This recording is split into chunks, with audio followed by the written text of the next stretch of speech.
Hello everyone, hi, welcome back to my channel the real me. मैं हूँ शालिनी। आज मैं मौजूद हूँ MMV यानी कि महिला महाविद्यालय। यहाँ पे अभी सेमेस्टर एग्ज़ाम चल रहे हैं और मुझे मिल गए CUET के कुछ कैंडिडेट्स जो 2022 में एडमिशन लेने के बाद यहाँ एनरोल्ड हुए हैं। हम इनसे बात करेंगे कि क्या इनका एक्सपीरियंस रहा अभी तक और अपने आने वाले जूनियर्स को ये क्या सजेशन देना चाहेंगे। तो शुरू करने से पहले मैं सबका एक बार नाम आप सबसे जानना चाहूँगी। आपका नाम क्या है, आप क्या कोर्स परस्यू कर रहे हो और कहाँ से हो? ठीक है, आपका नाम क्या है? Myself Varsha Sharma. I am from Bihar, Patna, and currently I am doing BA from BHU. BA arts या social? No, it's arts. Okay. आपका नाम क्या है? मेरा नाम खुशी दांगी है और मैं झांसी से हूँ। मेरा BA आर्ट्स है, फिलोसफी ऑनर्स। अच्छा, आप कहाँ से? मेरा नाम छवि है, मैं वाराणसी से ही हूँ और यहाँ पे BA सोशल साइंस कर रही हूँ। अच्छा, ओके। आपका नाम? मेरा नाम अंजलि सिंह है, मैं यहाँ पे BKM कॉलेज से आर्ट्स फैकल्टी से हूँ। अच्छा, यहीं से बनारस से आप? आपका नाम? मेरा नाम श्रद्धा जायसवाल है, मैं यहीं MMV से BA सोशल साइंस कर रही हूँ। आपका नाम? बनारस से ही हूँ। अच्छा, मेरा नाम यशस्वी जायसवाल है, मैं AMPG से BA सोशोलॉजी से हूँ। अच्छा, ठीक है। तो अभी हम नेक्स्ट बात करेंगे कि CUET से रिलेटेड। ठीक है, तो आपके अकॉर्डिंग CUET आना अच्छा था या फिर नॉर्मल जो एग्जाम्स होते थे वो बेटर था?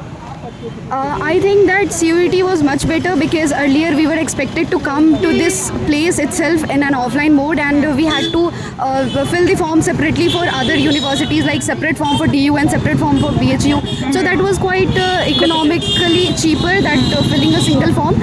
And other thing, my experience was pretty well. I appeared in physics, chemistry, maths, English, and then GT. Okay. In fact, I would say that the questions were directly from NCERT textbook. If someone is really stick with that NCERT textbook, it is similar for them to crack the examination in the first time. Okay. So आपके हिसाब से CUET आना अच्छा था या फिर normal जो exams होते थे BHU के वो ज़्यादा CUET better? आना अच्छा था क्योंकि अच्छा, सेंट्रल एग्जाम पैटर्न क्या हार्ड हुआ है या फिर इजी है या फिर मॉडरेट है? अभी जो हुआ था वो मॉडरेट ही हुआ था क्योंकि कंपटीशन बहुत ज़्यादा हाई है सेंट्रल यूनिवर्सिटीज़ में और गवर्नमेंट यूनिवर्सिटी में एडमिशन लेना। पहले ऐसा था कि आपको यूनिवर्सिटी में जाके एंट्रेंस देना पड़ेगा, बट इस CUET की वजह से आप एक कॉमन एंट्रेंस हो गया ये, और ये मॉडरेट ही था। आपके 12th की NCERT पढ़नी है जो आपके सब्जेक्ट है, और इंग्लिश लैंग्वेज थोड़ी ठीक होनी चाहिए, जनरल नॉलेज आपकी नॉर्मल जो होती है वो होनी चाहिए। आपका क्या एक्सपीरियंस रहा? CUET बढ़िया था या फिर normal BHU entrance? CUET is better as comparison to the other exams, क्योंकि मतलब आपको जगह जगह सेंटर्स मिल जाते हैं एग्ज़ाम देने के लिए, आप जहाँ पे भी कंफर्टेबल हो। बट प्रॉब्लम ये थी कि मतलब फर्स्ट टाइम था तो इसलिए काफ़ी डिफ़िकल्टीज़ हुई थी, बट ओवरऑल गैप लिया था या फिर डायरेक्ट 12th के बाद? गैप ईयर था। ओके, आपके हिसाब से CUET का क्या है? बढ़िया था? CUET का जो है कि एग्ज़ाम है वो बाकी एग्ज़ाम से काफ़ी बेटर है, क्योंकि इसके लिए आपको अलग अलग यूनिवर्सिटी का ऑप्शन मिल जाता है, जबकि बाकी एग्ज़ाम में आपको ऐसा ऑप्शन नहीं मिलते। और इसके लिए आपको मतलब स्टडी थोड़ी हार्ड करनी पड़ती है, बट अगर आपको MMB वगैरह मिल जाए तो फिर बेटर है। श्रद्धा, आपके अकॉर्डिंग क्या था? CUET आना अच्छा था? मेरे अकॉर्डिंग CUET आना बहुत अच्छा था, क्योंकि पहले हम लोग अगर दूसरे यूनिवर्सिटीज़ में ट्राई करना चाहते थे तो हमें वहाँ जाके एग्ज़ाम्स देने पड़ते थे। ऐसे हम लोग यहीं से अप्लाई कर सकते हैं उस यूनिवर्सिटी के लिए, और हमें अलग अलग एग्ज़ाम्स भी नहीं देने पड़ते थे, और इसका लेवल भी हमारे हिसाब से काफ़ी लो ही था, उतना हार्ड नहीं था। तो हम तो यही परस्यू करेंगे सबको कि घबराएं ना, अच्छे से एग्ज़ाम दें और यहाँ आए। हम लोग वेट कर रहे हैं उनका वेलकम करने के लिए। ओके। आपके अकॉर्डिंग क्या CUET आना अच्छा था? मच बेटर था, बिकॉज पेपर बहुत इजी हो गया, बट ये है कि कंपटीशन लेवल ज़्यादा बढ़ गया है, पर ठीक है, अच्छा है। ओके, सो नेक्स्ट बताइए, आप सब BA के हैं यहाँ पे, तो क्या जनरल टेस्ट आपका, फिर डोमेन टेस्ट और क्या है लैंग्वेज टेस्ट, तीनों कंपलसरी है क्या? Yeah, it's compulsory to appear in general test also and in English also. Like last time हमारे साथ ऐसा हुआ था। Domain test? और डोमेन टेस्ट में अगर आर्ट्स के बच्चे तो उनके लिए अपीयर नहीं होता, इम्पॉर्टेंट नहीं है, बट अगर कोई अदर फैकल्टी के जैसे साइंस वगैरह में उन्हें अपीयर करना है तो सबकी एक लिस्ट बेसिकली जारी हुई होती है कि अगर किसी को किसी पर्टिकुलर सब्जेक्ट में एडमिशन लेना है तो क्या इनिशियल रिक्वायरमेंट है, किस सब्जेक्ट में उन्हें अपीयर करना कंपलसरी है। आपने डोमेन टेस्ट क्या भरा था? मेरा लीगल स्टडीज़ था, डोमेन टेस्ट, और उसके अलावा लीगल स्टडीज़। अच्छा। और ओके, आपने क्या भरा था? डोमेन? डोमेन नहीं भरा था क्योंकि BHU के लिए डोमेन कंपल्सरी BA के लिए कंपलसरी नहीं है, जैसे BSc में हमारे डोमेन सिर्फ कंपल्सरी नहीं है, बाकी यूनिवर्सिटीज़ के लिए है। आपने भरा था डोमेन? हाँ, मैंने BSc में डाला था, तो फिजिक्स केमिस्ट्री मैथ डोमेन में डाला था। आपने डाला था डोमेन? हाँ, एक्चुअली मैंने BCom के लिए डाला था, तो उसके लिए उसमें अकाउंट्स, इकोनॉमिक्स, बिजनेस स्टडीज़ सब आ जाते हैं। यहाँ पे प्रेफरेंसेस भरने होते होंगे ना? प्रेफरेंसेस आफ्टर रिजल्ट, फिर जब काउंसलिंग कितने कॉम्बिनेशंस कितने हैं? कॉम्बिनेशन बहुत सारे हैं, approx preference more than 200 plus I guess, 200 plus. तो आप सबको कौन कौन सा प्रेफरेंस मिला है? आपको कौन सा मिला है? और डिज़ायरेबल प्रेफरेंस नहीं था, लैक ऑफ नॉलेज की वजह से हमें ये आइडिया नहीं था कि कैसे अपडेटिंग प्रोसेस वर्क करती है और किस तरीके से लॉग का प्रोसेस अपडेट करता है। तो ये सारी चीज़ें जो लाइक लैक ऑफ नॉलेज की वजह से हमने फेस तो लैक ऑफ नॉलेज की वजह से जो आपके जूनियर्स आने वाले उनको आप क्या सजेस्ट करेंगे कि उनको क्या करना चाहिए प्रेफरेंसेस तो बहुत अच्छे से फिल करना चाहिए। फिर ये अगर नहीं डिपेंड करना चाहिए कि अगर आपको कोई ऑनर्स जो आपका प्रेफरेबल सब्जेक्ट में जो इसमें आप ऑनर्स करना चाहते हो वो आपको ऑनर्स में ना मिल के कोर सब्जेक्ट में मिल रहा है तो आप उसको छोड़ दे रहे हो कम्प्लीटली। तो वो चीज़ें नहीं छोड़नी चाहिए क्योंकि थर्ड ईयर के एंड में वो ऑनर्स स्विच करने का ऑप्शन होता है और हमें ये चीज़ें नहीं पता थी। आपको कौन सा प्रेफरेंस मिला आपका? मुझे मेरा 5th प्रेफरेंस मिला है। अच्छा, फर्स्ट क्या था आपका? फर्स्ट मेरा इको ऑनर्स था और मुझे 5th में पॉलिटिकल ऑनर्स मिला है। अच्छा। तो आप सब बीए के लिए अप्लाई किए थे या बीएससी वगैरह के लिए किसी ने किया था? मैं बीएससी के लिए बेसिकली अप्लाई की थी और बीएससी बहुत सारी थी इसमें क्या तो मतलब आपका बैकग्राउंड क्या है? मैथ्स रहा है? मेरा पीसीएम ही रहा है। आप लोग का मैथ्स, आपका भी? आपका मेरा कॉमर्स था। आपका? अच्छा, आप अच्छा मतलब आर्ट्स मजबूरी में कर रहे हैं क्या? बीए करना बीएचयू से एक बहुत बड़ी बात है बिकॉज ये ह्यूमैनिटीज़ का सब्जेक्ट है और ये हमें सिविल सर्विस में यूपीएससी में बहुत काम आता है। इस वजह से सिविल सर्विसेज या और भी एग्जाम्स के लिए काफ़ी हेल्पफुल है। जनरल टेस्ट के लिए कितने मार्क्स के क्वेश्चन होते हैं, कितने क्वेश्चन होते हैं और कितने अटेम्प्ट करने पड़ते हैं? जनरल मार्क्स टेस्ट पर क्वेश्चन 5 मार्क्स होते हैं 5 मार्क्स पर क्वेश्चन और -1 नेगेटिव ना? -1 नेगेटिव। एक्चुअली बीए में एडमिशन के लिए आई गेस जीटी पे ज़्यादा फोकस करना चाहिए क्योंकि लास्ट टाइम ऐसा हुआ था कि इंग्लिश के जो परसेंटेज थे वो सिर्फ 50% ही इंग्लिश के वैलिड थे और बाकी के मार्क्स जीटी से उठाए गए थे। लाइक इफ़ समबडी हैज़ 200 में अगर किसी के 150 आ रहे हैं या फिर 200 भी आ रहे हैं तो सिर्फ उसका 50% यानी कि 100 नंबर कैलकुलेट होगा और जीटी के पूरे मार्क्स जोड़े जाते हैं। तो फिर जीटी पे सबसे ज़्यादा फोकस करना चाहिए।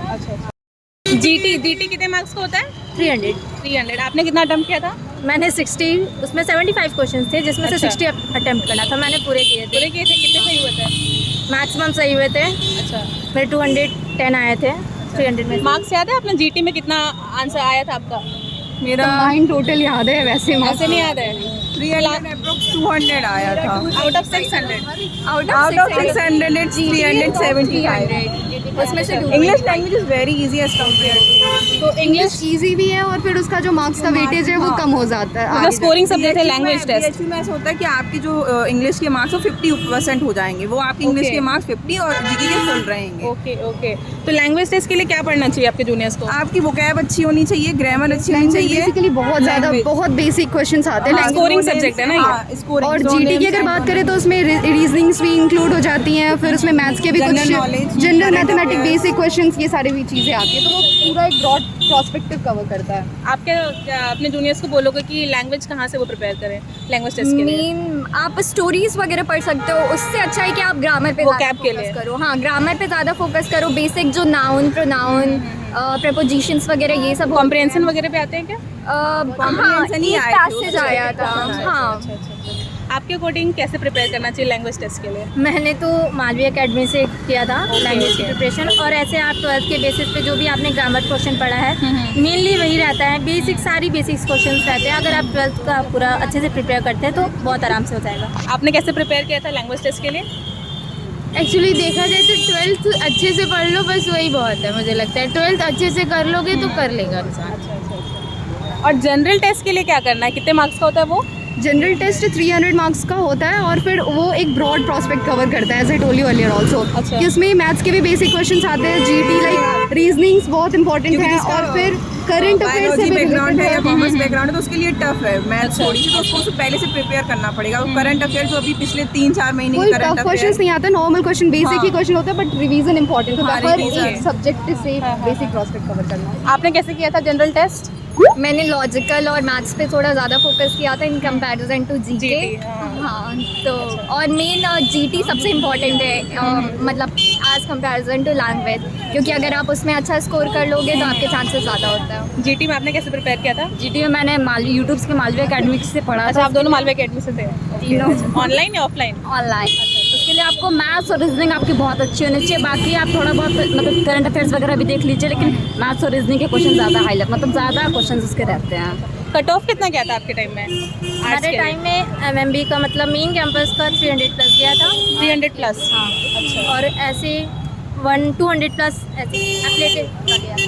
सीट कितनी अवेलेबल है यहाँ पे बीए के लिए? एग्जैक्ट सीट्स तो नहीं याद है मुझे but still there are quite more like बहुत ज़्यादा सीट्स। किसी को पता है सीट्स कितनी अवेलेबल है यहाँ पे बीए के लिए? एग्जैक्ट नंबर तो नहीं पता। 300+ है। 300+ है। अच्छा अच्छा। तो ओवरऑल आप क्या कहना चाहेंगे जो बीए के लिए प्रिपेयर कर रहे हैं सीयूईटी, उनको डोमेन पे तो करना नहीं है फोकस, उनको एलटी और जीटी पे करना है? अगर बीए के लिए कर रहे हैं तो बेसिकली जीटी पे, इंग्लिश पे और फिर जीटी पे खास करके। अच्छा, और फिर उसके बाद प्रोसीजर क्या है, मतलब रिजल्ट आया तो क्या 2-3 कट ऑफ आते हैं ना? रिजल्ट आया, कट ऑफ का वेट बारी करना बारी फिर कट ऑफ आते हैं, जैसे जैसे सीट वैकेंट देखते हैं वो लोग वैसे वैसे कट ऑफ गिराते जाते हैं। अच्छा, और उसी हिसाब से कट ऑफ आपका गिरेगा और आपको सीट तो मिलती है। लास्ट कट ऑफ क्या गया था? लास्ट यहाँ मेन कैंपस का 300 प्लस गया था और 200 प्लस इसका एफिलिएटेड का गया था। अच्छा अच्छा, तो जिनका मेरिट इंडेक्स थोड़ा कम होता है उनको एमएमवी मिलता है, अपने चॉइस से नहीं मिलता है, ऐसा है क्या? ऐसा कुछ नहीं है, ऐसा नहीं है, First यहाँ की preference बहुत MMB ज़्यादा मिलता है। लोग लड़कियाँ स्पेशली एफएमसी की जगह अपना फर्स्ट प्रेफरेंस एमएमबी रखती है और प्रेफरेंस पे मिलता है बेसिकली। मार्क्स अच्छे हैं तो आप पे डिपेंड करता है कि आप कहाँ जाना चाहते हो। अच्छा, उसके बाद क्या प्रोसीजर है आपका? मार्क्स आ गया, फिर क्या कॉल लेटर, ईमेल वगैरह क्या मार्क्स आता है? आने के बाद फिर जैसे कट ऑफ रिलीज होता है बेसिकली, तो अगर आप कट ऑफ क्लियर कर लेते हो तो आपके डैशबोर्ड पे मतलब सीयूटी के थ्रू आप बीएचयू की वेबसाइट में जाके लॉगिन कर सकते हो। आईडी पास मिलती है ईमेल के थ्रू। अच्छा। अब आप अगर लॉगिन कर रहे हो, आप दिख रहे हो, आपके डैशबोर्ड पे दिख रहा है कि हाँ आपने कट ऑफ क्लियर कर लिया है और आपने जो प्रेफरेंसेस भरी थी उसी प्रेफरेंस में से कोई एक प्रेफरेंस नंबर, सपोज 27 नंबर या 28 नंबर का प्रेफरेंस आपको मिल गया है, और अब आपको अगर चाहते हो कि इसी प्रेफरेंस के साथ आप कंटिन्यू करना चाहते हो तो आप उसे लॉक कर दो सिंपली पेमेंट करके। पेमेंट करके। हाँ, अगर आप चाहते हो कि नहीं इससे बेहतर प्रेफरेंस भी आपका मिल सकता है, जैसे 4th नंबर या 1st नंबर का जो आपका प्रेफरेंस था, तो आप वेट करो, चीज़ें अपने आप अपग्रेड होती हैं जैसे जैसे मार्क्स आपका कट ऑफ वो उस तरीके से क्लियर करता है। फी पेमेंट कितना करना पड़ता है सीट लॉक कराने के लिए? जितना उसका फी होगा, मतलब कॉलेज का, हर कॉलेज का अच्छा, अलग अलग डिफरेंट फीस है। है। कितना क्या था आप लोगों ने? एमएमबी का 2700 कुछ था, 89 रुपीज़। अच्छा, तो बस वो सीट लॉक कराने के लिए फिर आगे सेमेस्टर फीस तो भरनी होगी ना? नहीं नहीं, अच्छा, वो वो आपकी पर ईयर की फीस होती है। अच्छा, अच्छा, फिर अच्छा। आपको सेकंड ईयर से पेमेंट करना रहता है। ओके ओके, मेनली 3000 के अंदर ही रहती है। 3000 के अंदर ही। अच्छा ठीक है, और फिर उसके बाद हॉस्टल अलॉटमेंट वगैरह, आप सब हॉस्टलर है? एमएमबी की जो हॉस्टल है वो भी काफ़ी चीप है, फ्रेंड्स कॉलेज के जस्ट अंदर में मिल जाती है, और फिर बहुत सारे ऐसे सर्टन कॉलेजेस हैं और जिसमें हॉस्टल्स अवेलेबल तो नहीं है, और उसमें अपनी हॉस्टल्स वो करनी पड़ती है, और कॉलेजेस पे भी डिफ़र करता है और आपके कोर्सेज पे भी डिफ़र करता है आपका कॉलेज का पर ईयर जो भी पैसे चार्जेस है। लाइक एफिलेटेड वगैरह कुछ कॉलेजेस हैं जिनकी कॉमर्स की फ़ीस 22,000 24,000 पर एनन भी है, और कुछ कॉलेजेस की 3,000 4,000 पर एनन भी है, तो इस तरीके से फ़ी में वेरिएट चलते रहता है। अच्छा, बीए आर्ट्स और सोशल में डिफरेंस क्या है? आर्ट्स के सब्जेक्ट अलग होते हैं और social art is a language को something, English language, Hindi language, French language, ये सब कुछ, और सोशल में आपके हिस्ट्री, इकोनॉमिक्स जो ह्यूमैनिटीज के बेसिक सब्जेक्ट होते हैं वो यूज हो जाते कुछ सब्जेक्ट दोनों में कॉमन होते हैं, मोस्टली रेयर कॉम्बिनेशन होता है एक या दो, बस दोनों के डिफरेंट। तो अभी आप लोग फर्स्ट सेमेस्टर का एग्जाम देके आ रहे हो ना, तो अभी तक का एक्सपीरियंस कैसा रहा एमएमबी में? अभी तक का तो एक्चुअली हम लोग की एडमिशंस बहुत लेट हुई थी, सीयूईटी ने रिजल्ट क्लियर करने में बहुत टाइम लगा था। क्लासेस हो नहीं पाई हैं, जितना पढ़ा था तो उसके बाद दे के आए हैं, काफ़ी लेट प्रोसेस हुआ है और उतनी पढ़ाई भी नहीं हुई। अभी तक एक्सपीरियंस कैसा रहा एमएमबी में? ओवरऑल ठीक है, मतलब जैसे ये लोग कह रहे हैं कि हाँ डिले हुआ है, उसकी वजह से थोड़ी प्रॉब्लम हुई है। कैसा रहा एक्सपीरियंस अभी तक? एक्सपीरियंस तो अच्छा है, मेनली डिले की वजह से हम लोग के एग्जाम्स जल्दी हो गए हैं, सेमेस्टर खत्म हो गया है, हम लोग को पता भी नहीं चला, थोड़ा इसी एंजॉय नहीं कर पाए, उसका थोड़ा सा दुख है, लेकिन ओवरऑल अच्छा है। आपका कैसा रहा एक्सपीरियंस? एक्सपीरियंस बहुत ही प्राउडफुल है एक्चुअली। बीएचयू में एडमिशन लेना ही बहुत एक proud है। अचीवमेंट अपने आप एक में। अचीवमेंट है अपने आप में। तो आप लोग जैसे बोले कोचिंग, तो क्या आप प्रेफर करोगे, आप और लोगों को सजेस्ट करोगे कोचिंग वगैरह ज्वाइन करना? आपको वर्कआउट किया आपके लिए? हम लोग तो ऑनलाइन ही पढ़े थे, तो मतलब सजेस्ट करेंगे कि आप लोग ऑनलाइन ही पढ़िए। कोचिंग में ज़्यादा टाइम वेस्ट करना, आप सेल्फ स्टडी करेंगे ज़्यादा बेटर पड़ेगा। यहाँ बहुत एडमिशन हार्ड नहीं है, पहले का ही सारा 11th-12th का ही सारा सिलेबस है। चलिए, तो इनका कहना ये है कि बहुत ज़्यादा हार्ड नहीं है, अगर आप लैंग्वेज पे, अगर आप जनरल टेस्ट पे वर्क करते हैं तो आपका एडमिशन हो जाएगा। अभी जून फर्स्ट वीक में एग्जाम होगा ना सीयूईटी का, आपके जून मे लास्ट में। में लास्ट में, ठीक है। तो एक लास्ट कोई एडवाइस सिंगल सेंटेंस में आप क्या बोलोगे? ये बोलूँगी कि आप पहले 12th पे फोकस करें। 12th के परसेंटेज बिल्कुल मायने नहीं है कि आपको 90 बनाना है, 100 एग्रीगेट 50 चाहिए होता है ना? हाँ, आप पास हो, उसके बाद आपको प्रिपेयर करना है। जो 12th के एग्जाम के बाद जितना टाइम मिलता है उसमें टाइम बहुत ये अच्छे है कि से आप अगर 12th के लिए प्रिपेयर्ड हो अच्छे से, 12th की टॉपिक्स आपको रिवाइज है चीज़ें, तो 12th से ही क्वेश्चंस आते हैं, 12th से ही आते हैं, अलग से बस थोड़ा खास सा करके आपको बीएससी GS वाले पढ़ना बच्चों के पड़ता लिए। है। लास्ट में कुछ सजेशन एक सेंटेंस में शॉर्ट में क्या बोलोगे आप? जीटी पे ज़्यादा फोकस करो। जीटी पे आप सेल्फ स्टडी करो और कोई मतलब वही 12th वाली GT चीज़ें वगैरह और basic। 12th वाली चीज़ें पढ़ो बस। जीटी पे ज़्यादा फोकस करो, टेंशन मत लो, हाँ। आराम से एडमिशन हो जाएगा। तो क्वेश्चंस जो होते हैं टाइम वगैरह मैटर करता होगा ना, कि कितने टाइम में आप कितना टाइम करते हैं, टाइम मैनेजमेंट। क्वेश्चन सही रहता है। चलिए ठीक है। हॉस्टल का फीस वगैरह क्या है स्ट्रक्चर? हॉस्टल वो भी बड़े हॉस्टल्स डिफर करता है, एग्जैक्ट रेट अभी ध्यान में नहीं है, सब्जेक्ट कॉम्बिनेशन पे भी डिफर करता है कि उससे भी hostel से allotment ये depend आर्ट्स करती की है। अलग है, बीए सोशल की अलग फीस है। मेन फैकल्टी से कोई एक्स्ट्रा यहाँ पे फैसिलिटी एमएमवी में? एमएमवी में या फिर मेन कैंपस में बहुत सारी ऐसा एक्स्ट्रा करिकुलर एक्टिविटीज़ होती रहती है, जैसे swimming इसका स्विमिंग बैकग्राउंड अभी जो अच्छा, ये swimming आप की course एमएमवी चल वाले रही नहीं है। करते हैं ये? नहीं, सभी लोग करते हैं ऐसे। बीएचयू का हर चीज़ कॉम्बाइन वे में चलता है। जो बाकी कॉलेजेस भी हैं वो लोग भी आप यहाँ NCC कर इक्विवेलेंटली सकते हैं, पार्टिसिपेट करते हैं। जैसे एनसीसी है यहाँ का, एनएसएस है, उसके बाद फिर नेक्स्ट से एसोसिएटेड भी है सारी की चीज़ें, और इंडोर फैसिलिटीज़ जो स्पोर्ट्स कोर्ट है यहाँ का, football and all that's are pretty well. Health card वगैरह भी तो बनता होगा ना आप लोग का? सब कुछ है ना? चलिए ठीक है। So that was it for today's video. CUET के लिए हमने बीए आर्ट्स और सोशल कवर कर लिया है। आपको काउंसलिंग से लेके कट ऑफ तक, हॉस्टल अलॉटमेंट से लेके सारी फैसिलिटीज़ के बारे में हमने बात कर लिया है। Okay, so thank you guys, thank you so much, thank you.